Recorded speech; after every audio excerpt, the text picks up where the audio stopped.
Im Leben sind wir mängisch wie de verloren Sohn. Mir fühlet, dass mir elei schon gar ohne Gott.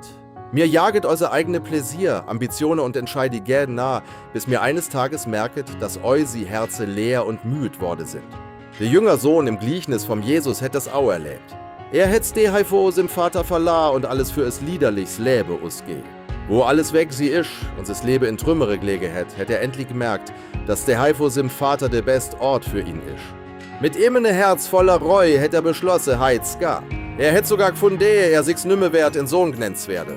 Aber wo sein Vater ihn vor Wietem gseh hätt, isch er ihm entgegengrennt, hätt ihn umarmt und mit großer Liebe wieder willkomme geiße.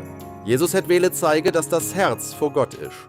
Egal wie weit mir uns entfernt händ, Gott wartet immer drauf, dass mir zurück schömet. Und wenn mir zu ihm zurück schömet, bestraft er uns nöt, sondern heißt uns mit großer Liebe willkomme. Denn für Gott ist jede, wo zurückschunt, kein Versager, sondern es wieder gefunden nix schindt.